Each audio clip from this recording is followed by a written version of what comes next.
ترجمہ 26 تک کیا ہوا ہے، اب 27 ہی پڑھنی ہے۔ اعوذ باللہ من الشیطان الرجیم، بسم اللہ الرحمن الرحیم۔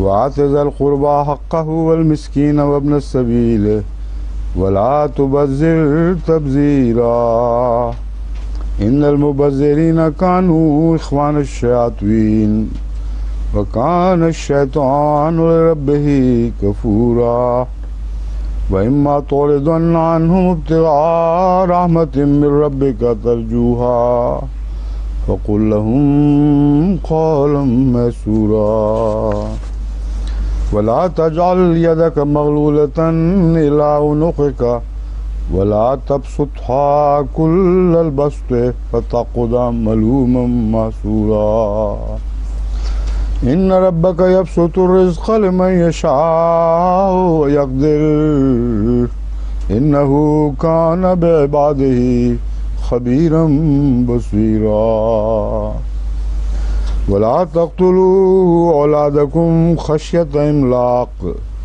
نحن نرزقهم واياكم ان قتلهم كان خطئا كبيرا ولا تقربوا الزنا انه كان فاحشة وساء سبيلا انه كان فاحشة وساء سبيلا ولا تقتلوا النفس التي حرم الله الا بالحق ومن قتل مظلوما فقد جعلنا لوليه سلطانا فلا يسرف في القتل انه كان منصورا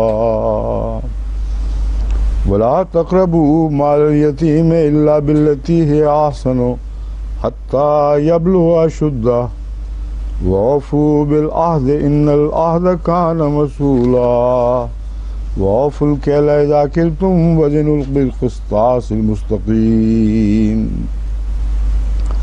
وزنوا بالقسطاس المستقيم ذلك خير وأحسن تأويلا ولا تقف ما ليس لك به علم إن السمع والبصر والفؤاد كل أولئك كان عنه مسؤولا ولا تمشي في الأرض مرحا إنك لن تخرق الأرض ولن تبلغ الجبال طولا كل ذلك كان سيئه عند ربك مكروها ذلك مما أوحى إليك ربك من الحكمة ولا تجعل مع الله إلها آخر فتلقى في جهنم ملوما مدحورا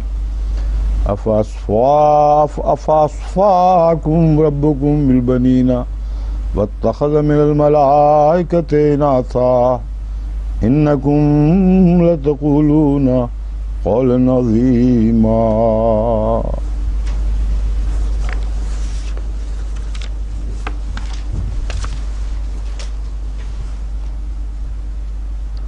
وآت ذا القربى حقه والمسکین وابن السبیل ولا تبذر تبذیرا،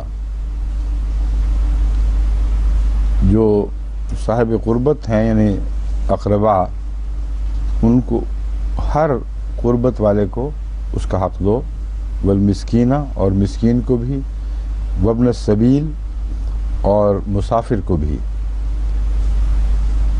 ولا تبذر تبذیرا اور فضول خرچی نہ کر۔ یہاں جو تبذر کا معنی لیا گیا ہے فضول خرچی، دراصل اس میں اس کے علاوہ دکھاوا شامل ہے، اور تبذیر فضول خرچی محض فضول خرچی نہیں ہے، اگر اپنی ذات پر کی جائے تو اور معنی رکھتی ہے، یہاں دوسروں کو دینے کے حوالے سے مذکور ہے۔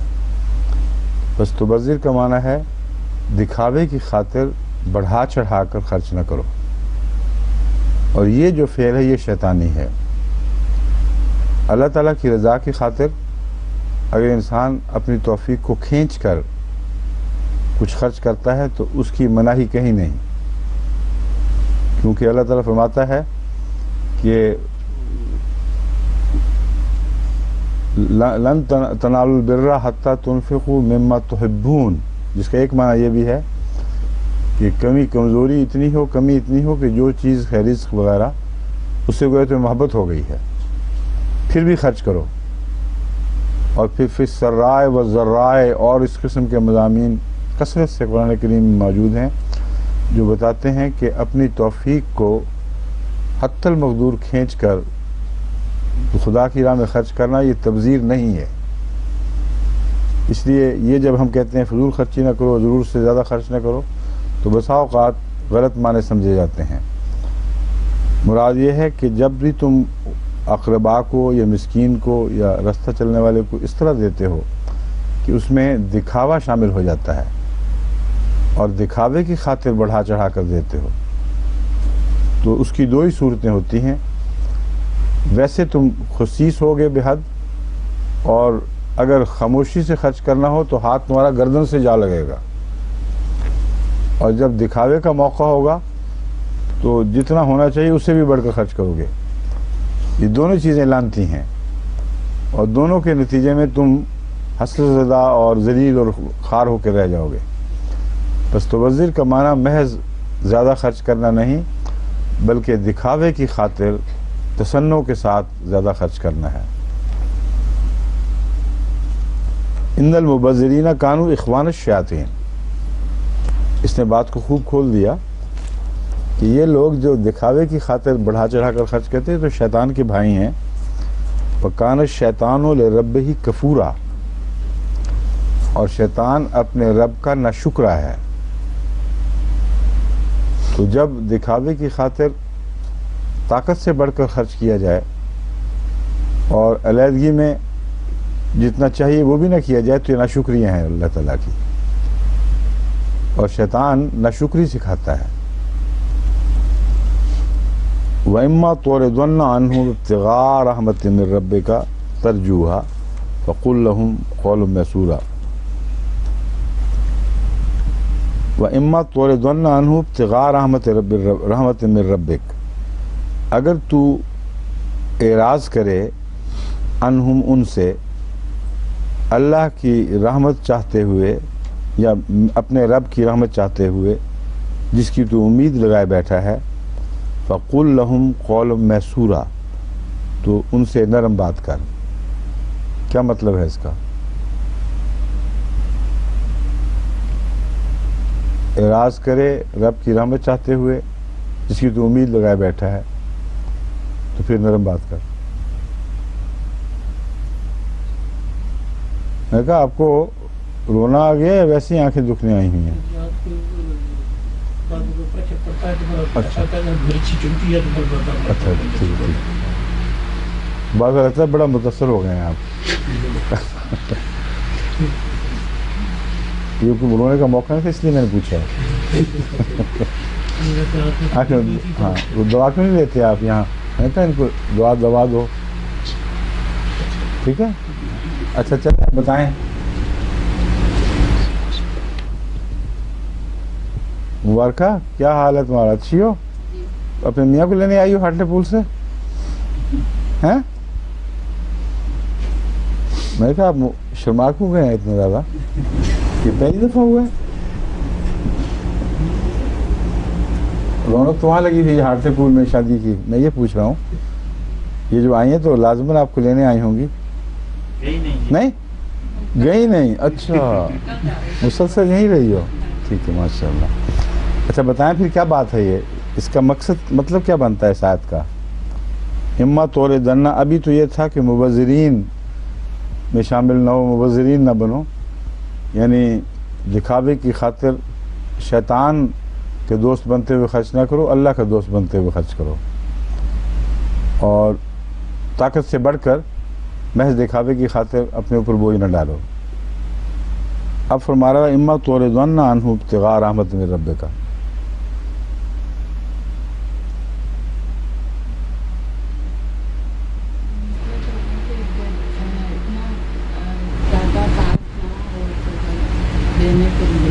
ہاں ہاں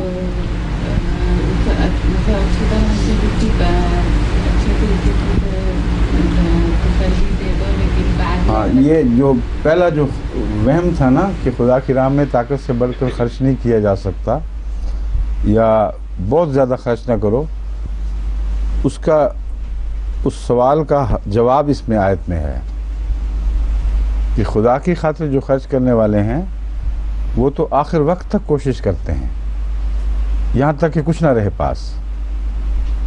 پھر جب وہ اعراض کرتے ہیں تو اس رضا کی خاطر، رضا کو پیش نظر رکھتے ہیں جس کو چاہتے ہوئے جب تک توفیق تھی سب نے خرچ کیا۔ اس رضا سے محروم نہیں رہیں گے۔ اگر وہ اور کچھ خرچ نہیں کر سکتے تو نرم بات ہی کریں، یہ بھی احسان ہوگا۔ سمجھیو، یہ معنی ہے اما تورضن عنہ ابتغاء رحمت، یعنی انہم سے مراد اگر غرباء اور ضرورت مند ہیں تو اللہ کی رضا کی خاطر کیسے اعراض کر سکتے ہیں ان سے۔ تورضن عنہ کا مطلب ہے رضا چاہتے ہوئے، ہر ممکن توفیق کے مطابق خرچ کرتے ہوئے۔ جب تم اعراض اس لیے کر رہے ہو کہ تم نے جو تمہارے پاس نہیں ہے تم نہیں دینا، تم نے قدر اٹھا کے نہیں دینا، مثلا جتنی طاقت ہے اسے باہر نہیں نکلنا، کیونکہ اللہ تعالیٰ نے اتنا ہی تمہیں حکم دیا ہے۔ اس صورت میں تمہیں محرومی کا خیال نہیں ہونا چاہیے، کیونکہ جس رضا کو چاہتے ہوئے تم یہ کر رہے ہو وہ رضا تمہیں حاصل ہو جائے گی۔ اور اس کا متبادل یہ ہے خرچ کا کہ قل لہم قول میسورا، ان سے نرمی کی بات کرو، پیار کی بات سے انہیں سمجھاؤ، یہی تمہاری طرف سے ایک صدقہ ہوگا۔ تو یہ اس وقت کا صدقہ ہے جب کچھ نہ رہا ہو پاس۔ وہ جو میں نے پہلے سمجھایا تھا کہ یہ مطلب نہیں کہ خدا کی راہ میں بہت زیادہ خرچ نہیں کرنا، یہ اس کی تبذر میں وہ معنی نہیں آتے، صرف دکھاوے کے معنی ہیں۔ وَلَا تَجْعَلْ يَدَكَ مَغْلُولَةً إِلَىٰ عُنُقِكَ وَلَا تَبْسُطْهَا كُلَّ الْبَسْطِ فَتَقْعُدَ مَلُومًا مَحْسُورًا۔ اور یہ جو ہے نا لا تجعل یدک مغلولۃ الی عنقک، یہ دراصل اسی تبذیر کا اپوزٹ ہے، کیونکہ جو لوگ دکھاوے کی خاطر طاقت سے بڑھ کر خرچ کرتے ہیں، بہت زیادہ بوجھ اٹھا لیتے ہیں تاکہ دنیا میں بڑا نام ہو، عام طور بیاہ شادی پر ایسا ضرور ہو جاتا ہے۔ انہی کی عادت ہے کہ جب عام حالات ہوں، جب دکھاوے کا موقع نہ ہو تو مٹھی ایسی کس لیتے ہیں کہ گردنوں سے جا لگی ہے۔ پہلے ہاتھ پھیلاتے ہیں تو اتنا کہ لمبا ہی ہو گیا، جوڑ سے نکلتا ہوا ہاتھ معلوم ہوتا ہے، جو سکیڑتے ہیں تو گردن سے مٹھی جا لگتی ہے۔ فرمایا کہ نہ وہ ہو نہ یہ ہو، ان دونوں کے درمیان کی راہ اختیار کرو۔ فتقعد کل البسط لا تبسطها کل البسط، نہ اتنا کھولو کہ بس کھل ہی جائے ہاتھ۔ فتقعد ملوما محسورا، ان دونوں صورتوں میں نقصان یہ ہے کہ تم ملامت زدہ ہوگے یا حسرت زدہ ہو کے بیٹھ رہو گے۔ پہلی صورت میں ملامت کا لفظ لگتا ہے، ولا تجعل یدک مغلولہ، اپنے ہاتھ کو سکیڑ کر گردن سے نہ لگا بیٹھو، بند نہ کر دو۔ یہ اگر تم کرو گے تو تم ملوم ہو جاؤ گے، سب دنیا تمہیں ذلیل و رسوا سمجھے گی کہ خدا نے توفیق بخشی ہوئی ہے اور پھر بھی ذرا بھی تمہیں ہمت توفیق نہیں مل رہی کہ کسی غریب ضرورت مند کی ضرورت پوری کرو۔ اور اگر وہ جو دوسری نصیحت ہے ولا تبسطها کل البسط، اس کی خلاف ورزی کرو گے تو کچھ بھی باعث نہیں رہے گا، آخر تم خود منگتے بن کے بیٹھ جاؤ گے اور حسرت زدہ ہو کے رہ جاؤ گے، حسرت زدہ بن کے رہ جاؤ گے۔ ان ربک یبسط الرزق لمن یشاء ویقدر، اللہ تعالیٰ اپنے بندوں پر جس کو چاہتا ہے اس رزق کو کشادہ کر دیتا ہے، کھول دیتا ہے، ویقدر، اور تنگ بھی کرتا ہے۔ اب سوال یہ ہے کہ اس آیت کے بعد اس کے کیا معنی بنتے ہیں؟ پھر اللہ تعالیٰ جب کھولتا ہے تو اس کو کمی کا کوئی خطرہ کوئی نہیں، اس لیے وہ جتنا چاہے کھول دے، اس کی مرضی ہے۔ اور یقدر کا مطلب کم کرنا بھی ہے اور اندازہ لگانا بھی ہے۔ اس کے کھولنے میں، اس کی رزق کی فراغت عطا کرنے میں بھی حکمت ہے، اور اس کا ہاتھ تنگ کرنے میں بھی حکمت ہے، کیونکہ اس کو نہ کمی کا خطرہ نہ دکھاوے کی کوئی ضرورت، دونوں کمزوریوں سے پاک ہے۔ بس وہ بھی جب کھولتا ہے اور تنگ کرتا ہے ہاتھ، تو مومنوں کو نصیحت ہے کہ تم خرچ میں حکمت سے کام لو اور اللہ کے رنگ سیکھو، جہاں فراغت کھل کر خرچ کرنے کے موقع ہیں وہ خوب کھل کر خرچ کرو، لیکن حکمت کے پیش نظر، موقع محل کے مطابق۔ جہاں موقع محل کا تقاضا یہ ہو کہ تھوڑا دینا ہے اور ضرورت سے بڑھ کر نہیں دینا، وہاں اسی طرح ہاتھ روک لو۔ تربیت اولاد کے لیے یہ آیت بہت ہی اہم ہے۔ بعض لوگ امیر ہونے کی وجہ سے اپنے بچوں کو اتنا کھلا دیتے ہیں کہ ان کو احساس ہی نہیں رہتا کہ روزی کیسے کمائی جاتی ہے، اور چونکہ بے دھڑک ملتا ہے بے دھڑک خرچ کرتے ہیں، ہمیشہ غلط جگہوں پہ خرچ کرنے لگ جاتے ہیں، اور اگر ان سے کنجوسی کرو تو وہ خود اپنے ماں باپ پہ پھلانتے ڈالنے لگ جاتے ہیں کہ بڑے ذلیل ماں باپ ہیں، ہمیں تو کچھ بھی نہیں دیتے، ضرورتیں پوری نہیں کرتے، اور نفسیاتی لحاظ سے بھی ہمیشہ کے لیے مجروح ہو جاتے ہیں۔ تو فرمایا کہ اللہ کے رنگ اختیار کرو خرچ کرتے وقت، جو صرف بیرونی ضرورت مندوں کے لیے نہیں ہے بلکہ اقربا کی بات پہلے چلی تھی، جہاں نصیحت فرمائی گئی ہے اقربا کا حق ہوا کرتا ہے، بس ان کا تم نے حق دینا ہے، اور حق دیتے وقت یاد رکھنا کہ اللہ کیسے رزق کو بڑھاتا ہے اور کم کرتا ہے، اس کے تقاضے کیا ہیں۔ روپے کی کمی اور کنجوسی میں سے دونوں میں سے کوئی تقاضا نہیں ہے، تو برمحل خرچ کرنے کا تقاضا، اس کے سوا اور کوئی تقاضا نہیں جس کے پیش نظر اللہ تعالیٰ کسی کو زیادہ اور کبھی زیادہ، کسی کو کم اور کبھی کم دیتا ہے۔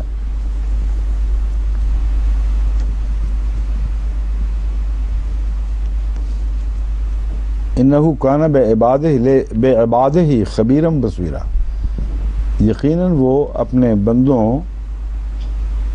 کے حالات سے باخبر ہے اور نظر رکھنے والا ہے ان پر۔ اس تعلق میں یہ مضمون کھل گیا کہ وہ تینوں اخراجات جن کا ذکر کیا گیا ہے، اقربا پر خرچ، ضرورت مند پر خرچ، مسافر پر خرچ، نہ تم ان خرچوں کا حق صحیح ادا کر سکو گے، نہ تمہیں علم ہوگا کہ کب کہاں خرچ کرنا ہے، جب تک خبیرم بصیرہ بننے کی کوشش نہ کرو۔ اپنی اولاد پر بھی نظر رکھا کرو، بجائے اس کے کہ ان کو مانگنے پر مجبور کرو، خیال رکھو کہاں ان کی ضرورت پیدا ہو رہی ہے، اور جس طرح اللہ تعالیٰ بن مانگے ضرورت کو اور برمحل ضرورت کو خرچ مہیا فرما دیتا ہے، کوشش کرو کہ تم ایسا ہی کرو، اور یہی مضمون دوسروں کے متعلق بھی چسپاں ہوگا۔ اور بصیرہ میں ایک رحمت اور شفقت کا پہلو بھی ہے، خبیرہ میں تو باخبر رہو ان سے، اور بصیرہ میں ان پر نظر رکھو۔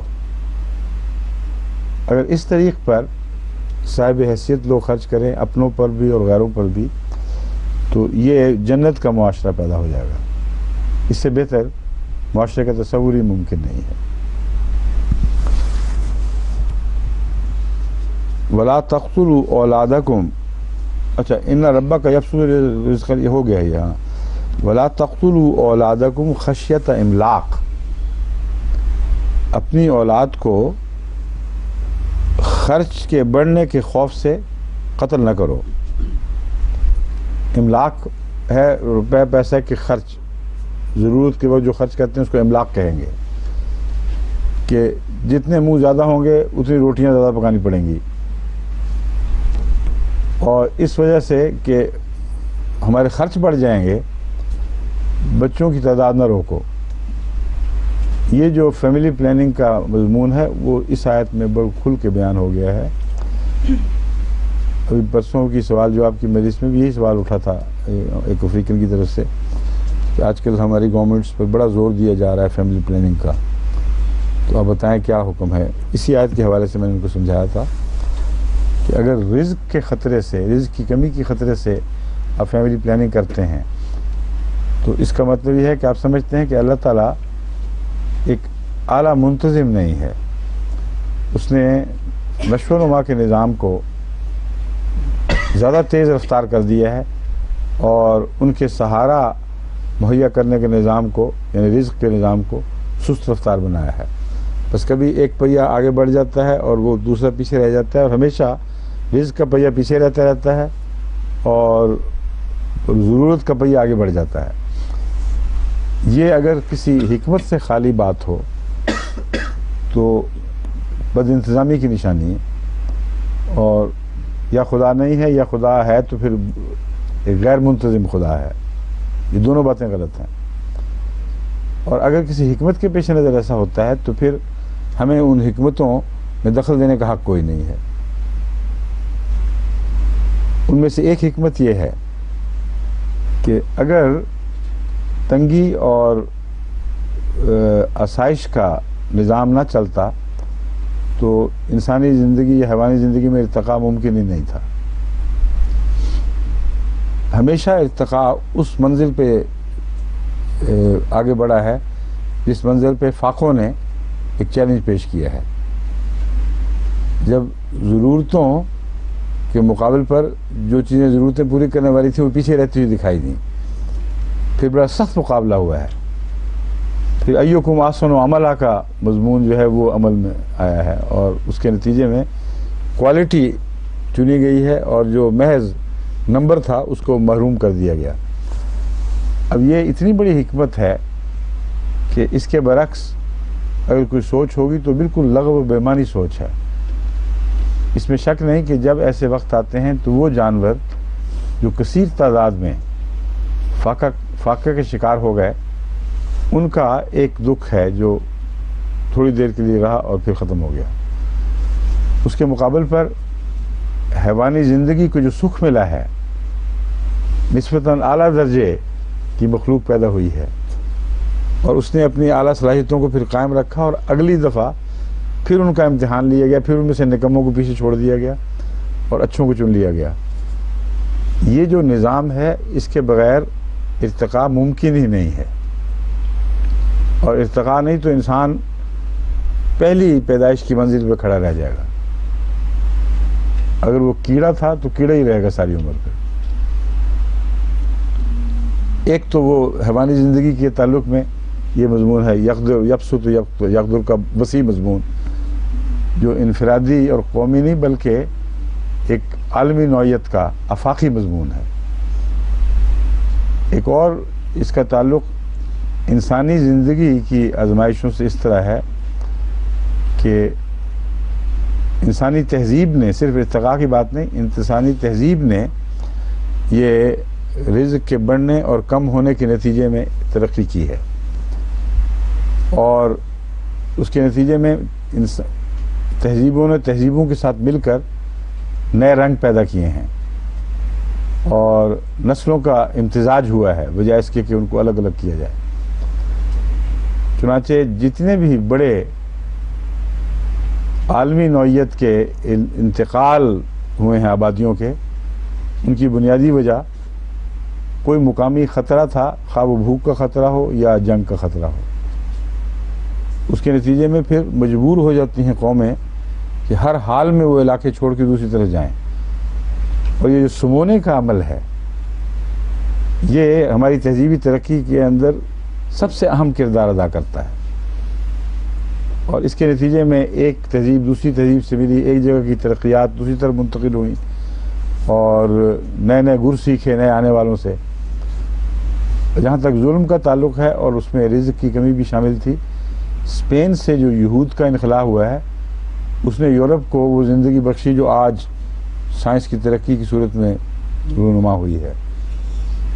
احیاء علوم کا زمانہ یہودیوں کے اسپین سے نکلنے کے نتیجے میں پیدا ہوا یورپ میں، ورنہ یورپ اس سے بہت پیچھے تھا اس وقت، اور یہ تب ہوا کہ وہاں ان کو فاقہ کشی پر بھی مجبور کیا گیا اور ان کی زندگیوں کو بھی خطرہ درپیش ہوا۔ تو وقتی طور پر ایک بہت کڑوا گھونٹ بھرا ہے ایک قوم نے، لیکن اس کے جو فوائد پہنچے ہیں دور رس صدیوں پہ پھیلے ہوئے، جو خود یہودی قوم کے لیے غیر معمولی طور پر منفعت بخش ثابت ہوئے۔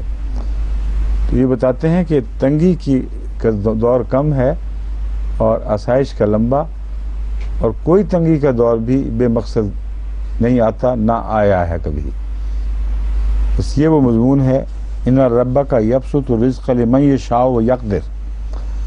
یقدر میں تنگ کرنا بھی ہے اور اندازہ لگانا بھی ہے۔ میں ان دونوں معنوں کو بیک وقت لیتا ہوں یہاں، کہ ایسا کرتا ہے تو ایک نہایت ہی خوبصورت اور متوازن اندازے کے مطابق کرتا ہے۔ جب وہ ایسا کرتا ہے تو پھر اس کے اعلیٰ نتائج پھر ظاہر ہوتے ہیں، اور یہ ایک زندگی کا فلسفہ ہے جو ابتدائی آفرین سے لے کر اب تک آئندہ بھی پھیلا رہے گا۔ وَلَا تَقْتُلُوا أَوْلَادَكُمْ خَشْيَةَ إِمْلَاقٍ، یہ آیت تھی۔ اس لیے اپنی اولاد کو رزق کی کمی کی وجہ سے قتل نہ کرو، یعنی ان پر قدغن نہ لگاؤ اولاد کی تعداد پر۔ اس کے ایک جواب اس کا یہ ہے، نحن نرزقہم وإیاکم، جو بھی دنیا میں آئے گا اس کا رزق خدا پر ہے، اور اگر خدا نے یہ فیصلہ کیا ہے کہ وقتی طور پر وہ رزق کم ہو تو تم تعداد کم بھی کر لو گے تو تمہارے اوپر رزق کی ویسی آزمائش رہے گی۔ تم خدا کی اسکیم سے بھاگ نہیں سکتے، کیونکہ تمہارا رزق بھی ہم پر ہے۔ اگر وہ تمہاری اولاد کا رزق نہیں دے گا تو تمہارا رزق بھی کم کر سکتا ہے، اس لیے تم خدا کی اسکیم میں دخل انداز نہ ہو، اور اس خطرے سے کہ ہماری خوراک کم ہو جائے گی بچوں کے اوپر پابندی نہ لگاؤ۔ اور ہم نے دیکھا ہے قادیان سے نکلے وہ خاندانوں کے متعلق جو بہت ہی غریب تھے، اور ساتھ ہی بچے بھی بکثرت تھے، بچوں کے زیادہ ہونے کی وجہ سے ان کی کیا پلٹ گئی ہے۔ ان کے بچوں نے فاقے کی مجبوری کی وجہ سے ہجرتیں کی ہیں، مزدوریاں کی ہیں، محنتیں کی ہیں، تعلیم حاصل کی ہے، ایسے دباؤ کے نیچے، جس دباؤ کے نیچے امیر بچے ویسی تعلیم کرنے کے لیے اکسائے نہیں گئے، تو ان کی مجبوریوں نے ان کو اکسایا، اور وہ بہت اعلیٰ مقامات پر پہنچ کے پھیل گئے ہیں، اور وہ خاندان جو زیادہ امیر تھے ان کے مقابلے پر گر گئے، اور ان کی دنیاوی خوشحالی کے نتیجے میں وہاں اپنی شادیاں کرنے پہ مجبور ہو گئے، جہاں پہلے وہ تصور میں بھی نہیں لا سکتے تھے۔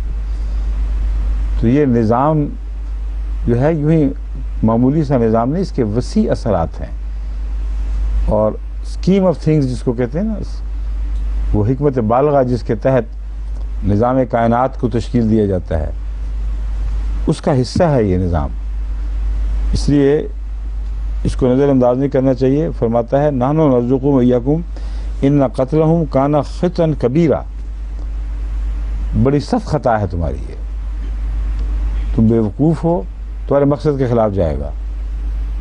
اس لیے غریب کے زیادہ بچے ہوں گے تو پلتے وہ بھی ہیں، لیکن زیادہ بچے ہونے کی وجہ سے غربتیں دور ہوتی ہیں پھر، نہ کہ غربتیں بڑھتی ہیں۔ ربا کے مزدوروں کے بچے آپ دیکھ لیں کہاں کہاں پھیلے ہوئے، مجھے ملتے ہیں جب تو بڑے فخر سے بتاتے ہیں، قطعاً کوئی بھی ان کے اندر احساس کمتری نہیں ہے کہ ہم فلاں معاشقی کے بچے ہیں، فلاں چپراسی کے بچے ہیں، ہمارے 8 بھائی اور فلاں، اور اب اللہ کے فضل سے تجارتیں چل رہی ہیں، کاریں لے کے آتے ہیں، چندے بڑے بڑے کھل کے دیتے ہیں، اور لطف اٹھا رہے ہیں اس بات کا۔ خوشی کی بات یہ ہے کہ ان میں ذرہ بھی احساس کمتری نہیں، جس کا مطلب ہے کہ اس ماحول کو بھی یہ داد ہے جس میں وہ پلے ہیں، ان کو نہ ذلیل سمجھا گیا، نہ رسوا کیا گیا، ان کی تعلیمی ضرورتوں کا خیال رکھا گیا، ان کی وقتی طاقت سے بڑھتی ہوئی ضرورتوں کا خیال رکھا گیا، اور اس معاشرے سے راضی رہے، اور جب نکلے تو ان کا رد عمل بتا رہا ہے کہ وہ اس معاشرے سے راضی تھے، ورنہ انتقامی کارروائی کرتے، مطلب دور ہٹ جاتے کہ اب تو ہمارے پاس پیسہ آ گیا، اب تم لوگ ہمارے پاس آ رہے ہو، وہ آتے ہیں اب بھی دینے کے لیے۔ تو یہ ان حکمتوں میں سے ایک حکمت ہے جو میں بیان کر رہا ہوں، کہ اللہ تعالیٰ فرماتا ہے بڑی بیوقوفی ہوگی اگر تم رک جاؤ گے بچے پیدا کرنے سے کہ کہیں ہم بھوکے نہ مرنے لگیں۔ تمہارا کوئی حق نہیں ہے اس نظام میں دخل دینے کا، اللہ کا نظام ہے، اور وہ جانتا ہے کہ کیوں ایسا کرتا ہے۔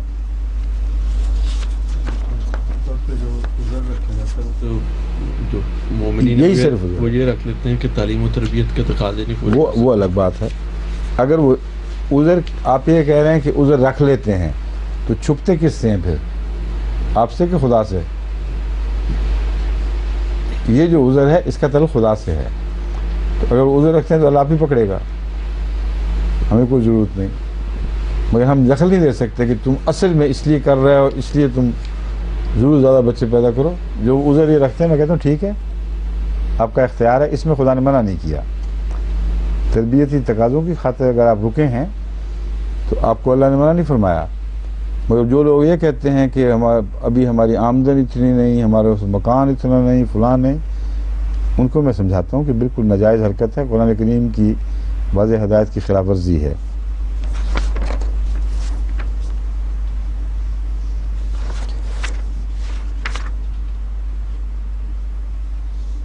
قتل اولاد کی ایک دوسری وجہ اب سامنے آئے گی.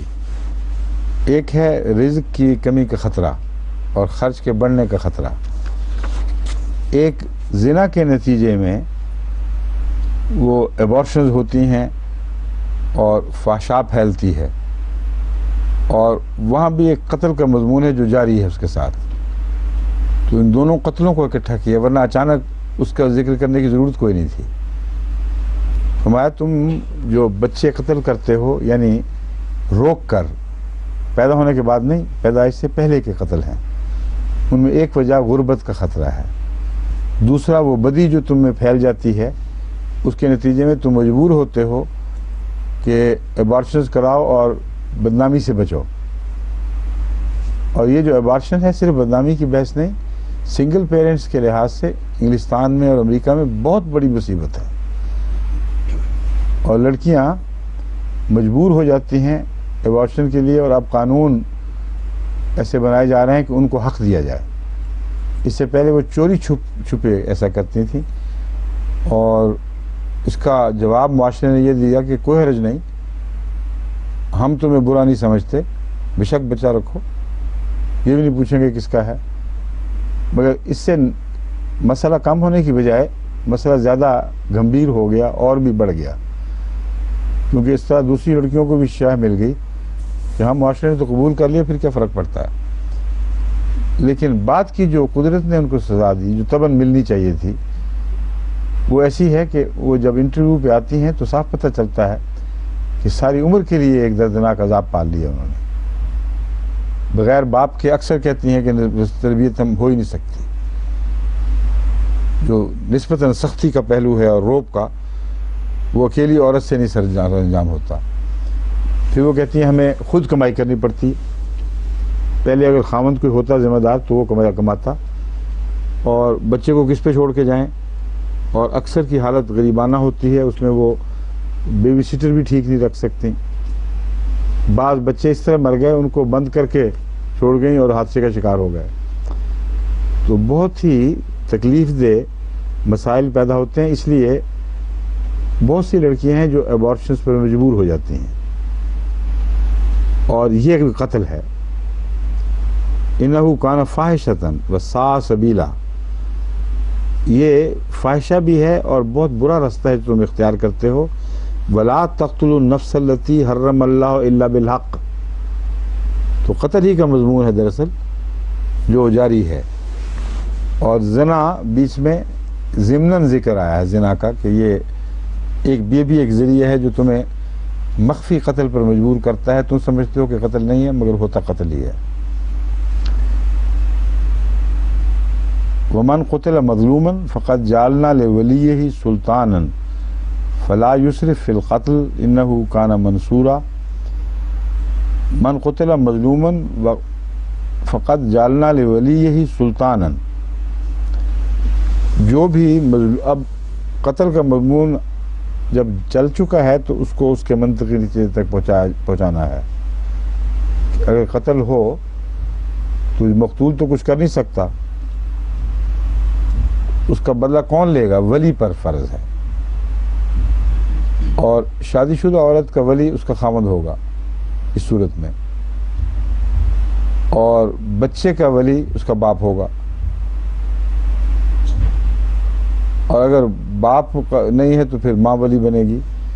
مگر یہاں صرف اس محدود ذریعہ قتل تک بات نہیں چھوڑی گئی جن 2 ذرائع قتل کی بات میں کر چکا ہوں. یہ قرآن کریم پیش کرتا ہے.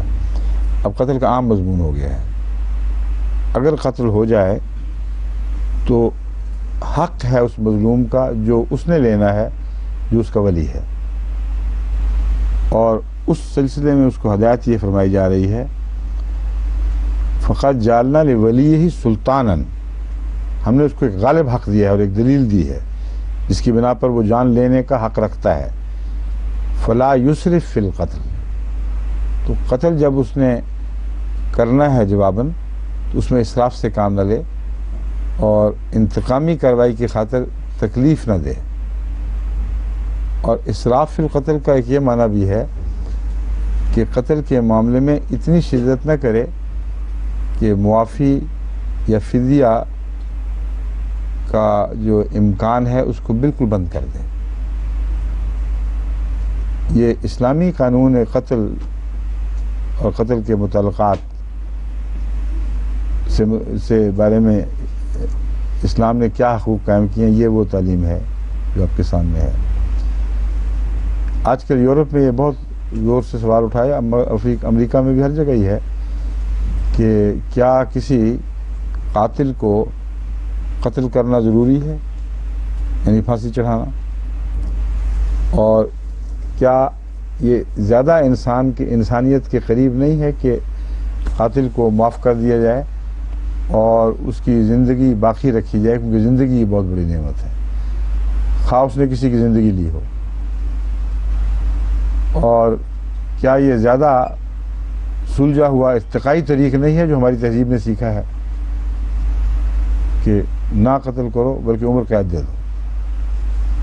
اور کیا اس میں بعض خطرات کا ازالہ نہیں ہو جاتا کہ ایک شخص خام خواہ زیر الزام آ چکا ہو اور اس کے قتل کا فیصلہ ہو جائے، اور اگر اس کو قتل نہ کیا جائے، عمر قید میں تبدیل کیا جائے، تو بعض دفعہ 10 سال کے بعد، بعض دفعہ 15 سال کے بعد یہ ثابت ہو جاتا ہے کہ وہ مظلوم تھا اور ناحق قتل ہونا تھا اگر اسے قتل کر دیا جاتا. یہ سب دلائل اس بات کے حق میں دیے جاتے ہیں کہ کیپٹل پنشمنٹ کو اڑا دیا جائے، یعنی قاتل کی موت کی سزا کو ختم کر دیا جائے، سوسائٹی سے اکھیڑ کے پھینکا جائے. یہ ایک پہلو ہے.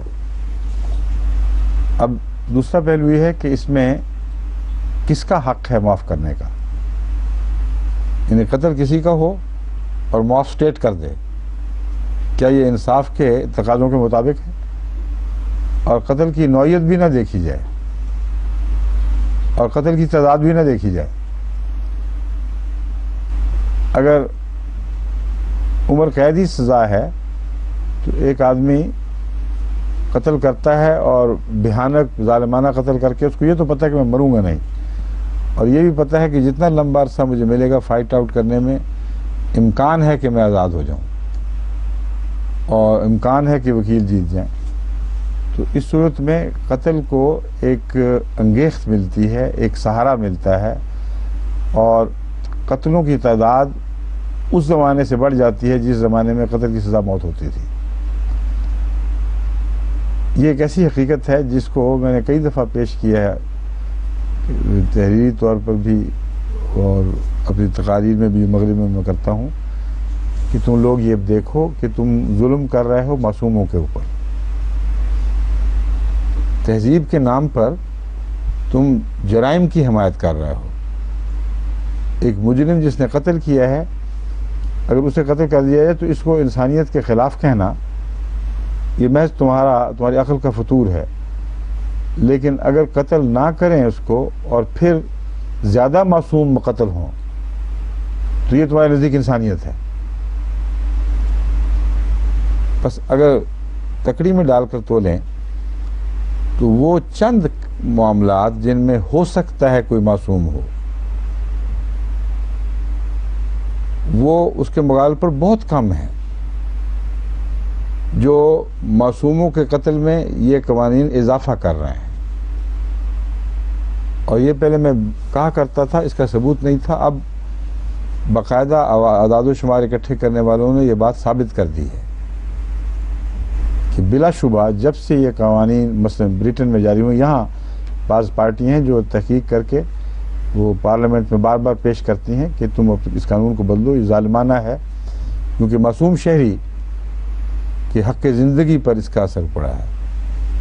ہر ایرا غیرہ موت کے ڈر سے جو روک سکتا تھا اب نہیں روکتا، کیونکہ زندہ رہنے کا جو یقین دہانی یہ تصور کہ شاید میں نہ پکڑا جاؤں، اس کو مزید تقویت دیتی ہے۔ لیکن اگر پتہ ہو کہ پھانسی چڑھنا ہے، اس کے سوا چارہ نہیں، تو یہ بہت زیادہ قتل کی راہ میں روک ہے۔ یہ بات اب قوائف سے بھی ثابت کی جا چکی ہے۔ تو ایک بنیادی چیز یہ ہے کہ آیا قتل کے نتیجے میں قتل کرنا زیادتی ہے؟ قرآن کہتا ہے ہرگز نہیں، لیکن قتل پر غیر معمولی زور دینا زیادتی ہے، کیونکہ بعض صورتوں میں بعض قتل کا مطالبہ کریں گے، بعض قتل نسبتاً رحم کا مطالبہ کریں گے۔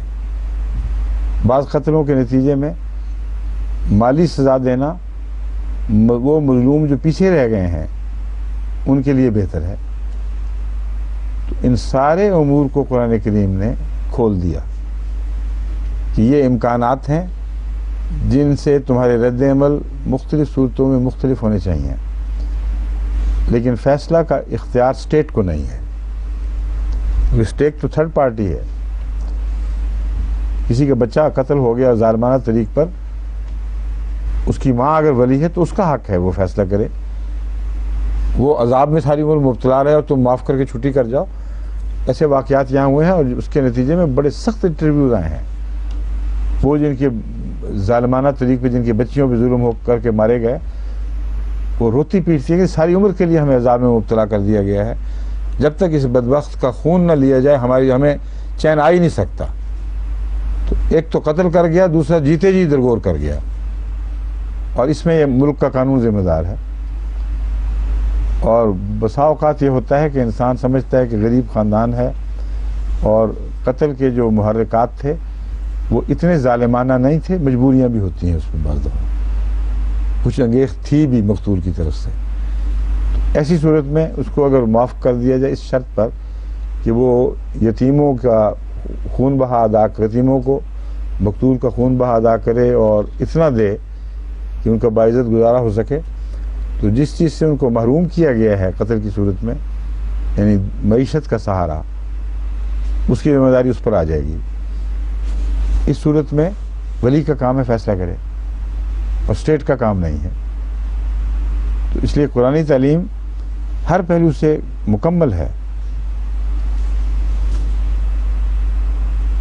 من قتل مظلومن میں اس طرح بھی اشارہ کیا ہے کہ بعض قتل ضروری نہیں کہ مظلوم ہوں، یہ بھی یاد رکھنا کہ بعض مقتول مظلوم نہیں ہوں گے۔ اگر مظلوم نہیں ہوں گے تو پھر حسب حالات فیصلہ کرنا ہوگا، اور پھر اسراف سے کام لینا جائز نہیں۔ پھر اس میں اگر مقتول مظلوم نہ ہو اور ولی زور دیں کہ اس کو ضرور قتل کرنا ہے قاتل کو، تو یہ اسراف ہے، اسراف فی القتل ہے۔ اور اگر قتل کا ذریعہ ظالمانہ ہو تو وہ بھی اسراف فی القتل ہے۔ تو ایک چھوٹی سی آیت میں یہ سارے امکانات قرآن کریم نے کھول دیے ہیں، اور اس کے سوا چارہ نہیں کہ اس تعلیم کو نافذ کیا جائے۔ یہ ہر زمانے میں نافذ العمل ہے، کسی زمانے میں بھی یہ آیت اپنے مضامین کے لحاظ سے پیچھے نہیں رہتی۔ آج بھی بین ہی وہی ضرورتیں ہیں قتل کے تعلق میں جو پہلے زمانے میں ہوا کرتی تھیں۔ وَلَا تَقْرَبُوا مَالَ الْيَتِيمِ إِلَّا بِالَّتِي هِيَ أَحْسَنُ۔ اب قتل کا ہو تو پھر یتیم بھی رہ جائیں گے، امکانات ہیں، اور ان کا مال کھانے میں پھر حصے پیدا ہوتی ہیں۔ تو یہ بھی خطرہ ہے کہ معاف کیا جائے اس مال کی خاطر جو یتیموں کو ملنا ہے، جس کا ولی جو براہ راست اس کا ہمدرد نہ ہو مگر درجہ بدرجہ ولایت کا حق پا چکا ہو، وہ یہ بھی ظلم کرے کہ ان سے مال کا سودا کرے، اور ہوتا ہے ایسے۔ اور اس سلسلے میں خلفاء کا طریق یہ تھا حضرت صلی اللہ علیہ وسلم کے بعد کہ جب بھی یہ طے ہوتا تھا کہ خون بہا، تو پوری چھان بین کر لیا کرتے تھے کہ کوئی دباؤ تو نہیں کسی قسم کا، کوئی ہرس وغیرہ تو شامل نہیں ہوئی، پھر سواد کرتے تھے۔ تو حکومت کا کام سواد کرنا ہے، یہ دیکھنے کے لیے کہ قرآن کریم کی تعلیم کی منافی کوئی بات نہ ہو جائے۔ جہاں تک تعلیم قرآن کا تعلق ہے اپنی ذات میں مکمل ہے، اس کے اوپر ان کا کوئی دخل دینے کا حق نہیں۔ انہیں صرف یہ دیکھنا ہے کہ اس قرآن تعلیم کے تقاضے پورے کیے گئے ہیں کہ نہیں۔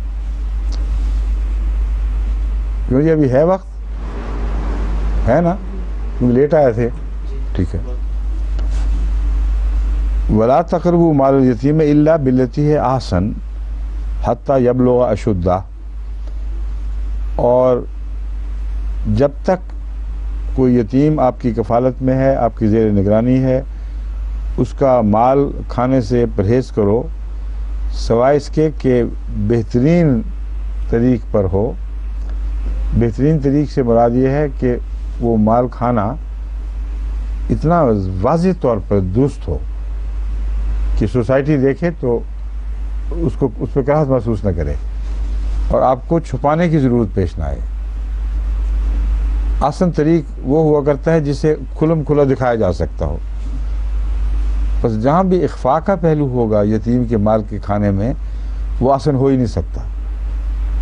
تو اس کے اندر یہ تعلیم شامل ہو گئی کہ یتیم کا مال اس وقت کھاؤ جب تم دکھاؤ تو شرمندہ نہ ہو، دکھاؤ تو فخر سے تمہارا سر پھر بھی اونچا رہے کہ یہ ہم اتنی محنت کر رہے ہیں اس کے اوپر، اس کا مال سنبھالا، اس کی تجارتیں چمکائیں، اور محض اپنی مجبوری کی ضرورتوں کے سوا ہم اس سے کچھ نہیں لے رہے، یہ آسن ہے۔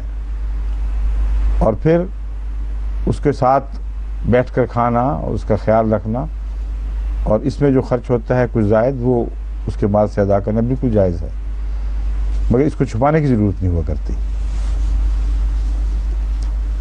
حتیٰ یبلغ اشدہ، یہاں تک کہ وہ پھر بلوغت کو پہنچے۔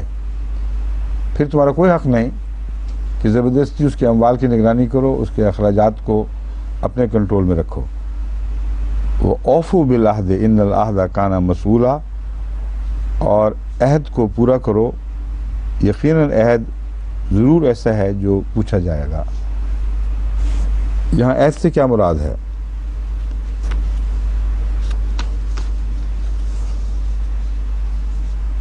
یہاں انسان پر یہ عہد ہے خدا کے ساتھ کہ وہ اپنی امانت کو پورا کرے گا، اور یہ عہد امانت ہے جو دراصل یہاں پیش نظر ہے۔ تو فرمایا کہ تمہارے پاس یہ امانت ہے، یہ خدا کے عہد میں تم آ گئے ہو۔ ہر شخص جس کے پاس کوئی امانت ہو وہ اس کا حق ادا کرنے کا پابند ہے، جیسے خدا کے عہد کے نتیجے میں اس پر اب لازم ہو چکا ہے، اور یہ بات اس وجہ سے بھی پوچھی جائے گی۔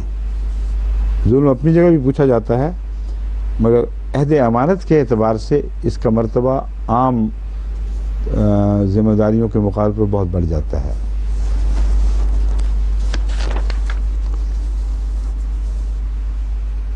وَأَوْفُوا الْكَيْلَ إِذَا كِلْتُمْ، اب جو مضمون قرآن کریم شروع کر دیتا ہے کسی وجہ سے اس کو اچانک چھوڑ نہیں دیتا، رفتہ رفتہ اس کے تقاضے پورا کرتا ہوا واپس اصل کی طرف لوٹتا ہے، مگر ڈھلوان کے ساتھ، اچانک ڈراپ ہو کے نہیں۔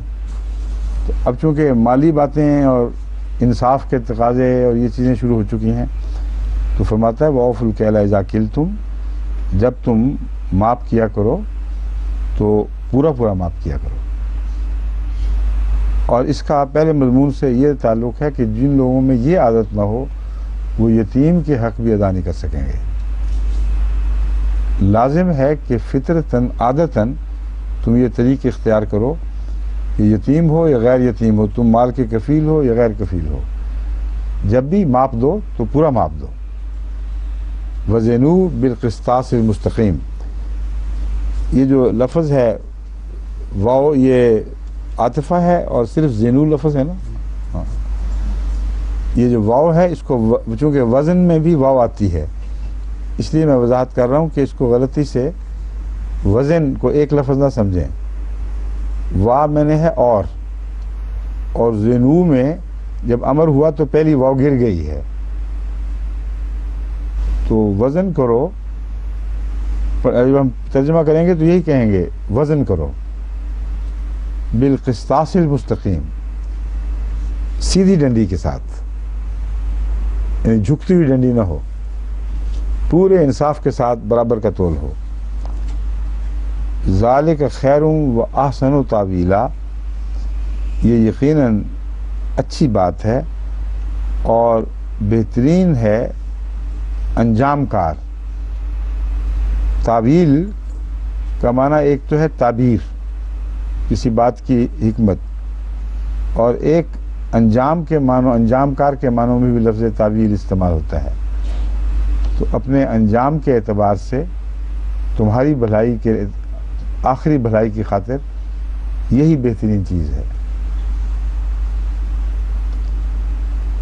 اور وہ احسن و تعویلہ کا جو دوسرا معنی ہے تعویل کا، وہ سارے مضمون کی تعویل یہ بن جائے گی کہ ہم نے جو نتیجہ نکالا ہے کہ یتیموں سے یہ کرو، فلاں سے یہ سلوک کرو، قتل کے وقت بھی اسراف نہ کرو، یہ اس کی تعویل یہ ہے کہ بنیادی طور پر تم انصاف کے تقاضوں کو مضبوطی سے پکڑ لو اور کسی پہلو سے بھی ان میں کمی نہ آنے دو۔ پچھلی ساری گفتگو کی گویا یہ تعویل ہو گئی۔ وَلَا تَقْفُ مَا لَيْسَ لَكَ بِهِ علم، اور انصاف کے تقاضوں میں ایک یہ بھی تقاضا ہے کہ کوئی موقف اختیار نہ کرو جب تک تمہیں علم نہ ہو۔ اور ہمارے معاشرے میں آج کل سب سے بڑی بلا یہ ہے کہ علم ہو نہ ہو موقف پہلے اختیار کیا جاتا ہے، اور پھر موقف اختیار کرنے کے بعد جھوٹ بول بول کے اس موقف کی تائید کرنا لازم ہو جاتا ہے۔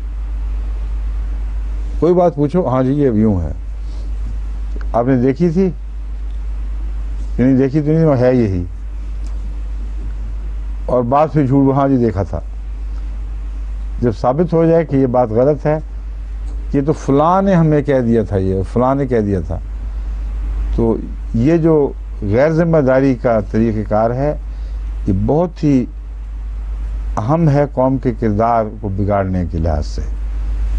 اور اس ضمن میں اگر آپ یہ عادت ڈال لیں کہ علم کے بغیر بات نہیں کرنی، تو بسا اوقات کوئی جواب نہیں دے سکیں گے۔ آپ کوئی سوال کریں کیوں جی یہ کیا ہوا، سب چپ، کہ پتہ نہیں، اور ایک شوخ بول پڑے گا کہ ہاں جی یہ یوں ہے، اور جو جلدی بولتا ہے اس سے گھبراہٹ شروع ہو جاتی ہے۔ پھر کچھ دیر کے بعد پتہ چلتا ہے کہ سب کھوکھلی باتیں کرتا ہے، عادت پڑی ہوئی ہے کہ جی میں نے کچھ نہ کچھ کہنا ضرور ہے۔ تو اس عادت کو روکنا چاہیے، یہ تو بہت ہی کچی عادت ہے، اور ایسے لوگ جھوٹ نہیں بول رہے ہوتے، ان کی عادت جھوٹی ہوتی ہے۔ اس جھوٹی عادت کے نتیجے میں ہمیشہ غلط بات ہی نکلے گی، اور عمداً وہ گناہ نہیں کر رہے ہوتے، ان کو علم بھی نہیں کہ وہ جھوٹ بول رہے ہیں، کیونکہ عادت ہے۔ وہ کہتے ہیں جواب تو ہم نے دینا ہے، اور ایک اندازہ لگاتے ہیں اور اس کو علم کے طور پر پیش کرتے ہیں۔ تو اللہ تعالیٰ فرما رہا ہے تم موقف نہ اختیار کیا کرو، موقف علم پر مبنی ہو، اندازہ لگانا ہے تو اندازہ کہہ کر پیش کیا کرو۔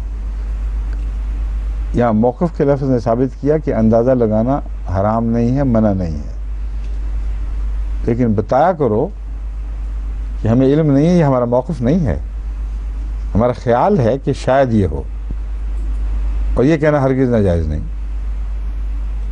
روزمرہ کی زندگی میں ایسا اندازہ لگانا پڑتا ہے۔ یہ جو ہم شکار پہ تھے تو دور سے کوئی چیز نظر آ رہی تھی، ریت کے اوپر، جو دریا بیاس کے اندر ہم اس کو بریتا کہتے تھے، یا بیچ میں جزیرے ریت کے آیا کرتے تھے، وہاں شکار بیٹھا کرتے تھے۔ تو بہت دور سے مسلم موعود نے دور میں لگا کے دیکھا کہ شاید یہ کوئی پرندہ بیٹھا ہوا ہے یا کوئی اور چیز ہے، تو پوچھا ہم سے بتاؤ کیا اندازہ ہے۔ اب میں بتا رہا ہوں آپ کو کہ روزمرہ کی زندگی میں اندازے کی ضرورت پیش آتی ہے، اور وہ خلاف علم بات نہیں ہے، کیونکہ اس پہ کوئی موقف نہیں اختیار کرتا۔ کسی نے کہا یہ مرغابی ہے، کسی نے کہا وہ جھاڑی ہے، کسی نے کہا کہ یہ سرخاب ہے، جتنی آنکھیں اتنی نظارے الگ الگ اور اندازے الگ الگ۔ اس وقت ملاح جو تھا وہ چپ بیٹھا ہوا تھا، اور مسلم موت کو یہ پتا تھا کہ ملاح جو ہے اس کی نظر زیادہ تیز ہوتی ہے، وہ پہچانتا ہے۔ اور وہ بیچارہ دل شکنی بھی نہیں کرنا چاہتا تھا، اس کو پتا تھا کہ شکار نہیں ہے جو کچھ بھی ہے یہ شکار نہیں ہے. تو اس کا جواب مجھے یاد ہے، بڑا اپریشیٹ کیا حضرت صلی کہ دیکھو کیسا اس نے دونوں طرف کی بات رکھ بھی لی اور سچی بات بھی کر دی. یوں دیکھنے کے بعد کہتا ہے حضور یا تو بجھ جائے جھاڑی ہے یا پھر کوئی اور چیز ہے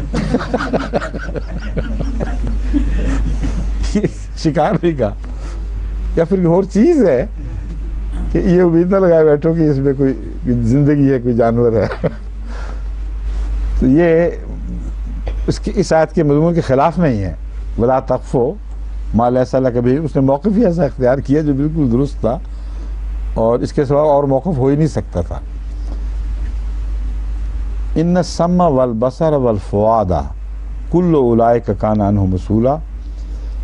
اس میں جو علم کے ذرائع ہیں وہ تین ہیں.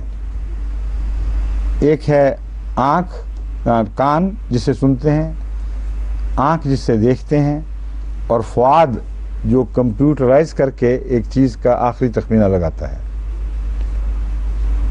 ہر دیکھنے والا وہ تخمینہ نہیں لگاتا جو دوسرے نے لگایا ہو.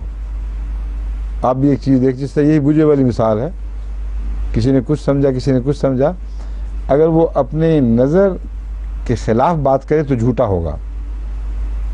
اگر فؤاد نے غلطی کی تو غلط ہونے کے باوجود جھوٹا نہیں ہوگا. اور اگر بل ارادہ اس نے کمپیوٹ کرنے میں بددیانتی سے کام لیا ہے تو پھر نظر اور بصر کے علاوہ اس کے جو آخری فہم ہے وہ بھی بے ایمان ہوگی، وہ بھی سزاوار ہوگی اس بات کے کہ اسے رد کیا جائے یا سزا دی جائے. تو یہ تین چیزیں اکٹھی اللہ نے بیان فرما دی ہیں. تم سے جب کوئی بات پوچھی جائے، کوئی موقف اختیار کرو تو یاد رکھو تمہاری آنکھیں بھی جواب دیں ہیں، تمہارے کان بھی جواب دیں ہیں، اور وہ آخری تخمینہ جو دماغ کے اندر بیٹھ کے تم لگاتے ہو وہ بھی جواب دہ ہے.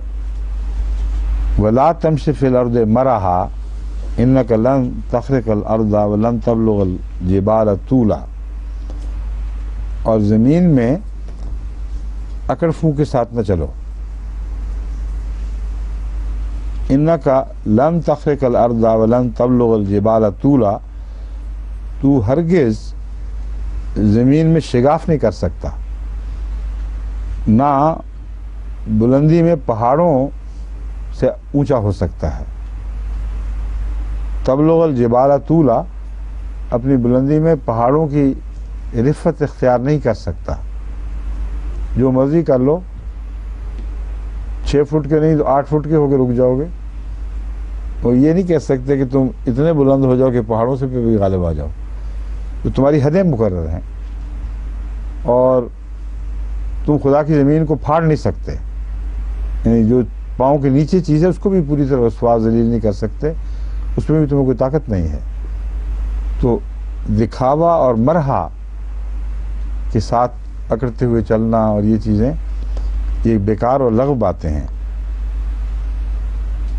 کل ذالک کان سیئہ عند ربک مکروہا، ان سب باتوں کی کوشش اللہ تعالیٰ کے نزدیک، ان کی برائیاں جو ہیں ان باتوں کی وہ بہت مکروہ ہیں، ناپسندیدہ چیزیں ہیں.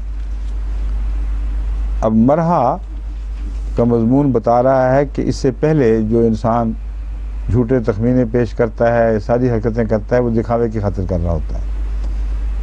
تو دکھاوے کی تان اس بات پہ آ کے ٹوٹی ہے پھر کہ جو دکھاوا کرے گا پھر وہ اپنے آپ کو بڑا بھی سمجھے گا. اگر کچھ پیش نہیں کر سکتا دکھانے کے لیے تو اکڑ کے چلنا تو اس کے اختیار میں ہے نا. تو وہی لوگ جو بڑائیاں، جھوٹی بڑائیاں حاصل کرتے ہیں گپے مار مار کے، اگر یہ بھی ان کو توفیق نہ ہو تو پھر وہ اکڑ کے ضرور چلیں گے، ترے اونچے کر کے اکڑ کر کے زمین پہ. کئی زمینداروں میں نے دیکھا یہ بہت ہے خاص انداز، وہ مارتے ہیں یوں کر کے اوپر چادر اور پھر یوں کر کے اکڑتے ہوئے چلتے ہیں چاہے کچھ بھی نہ ہو پلے، وہ صرف وہ پلو ہی ہے جو اکڑا ہوا ہے. تو اللہ تعالیٰ فرماتے ہیں بےہودہ بیوقوف ہماری حرکت ہے اور بری بات ہے. اپنی عزت گواتے ہو تم، حاصل نہیں کر سکتے. اب وقت ختم ہو گئی، مٹھی ہو گئی، چلو جی.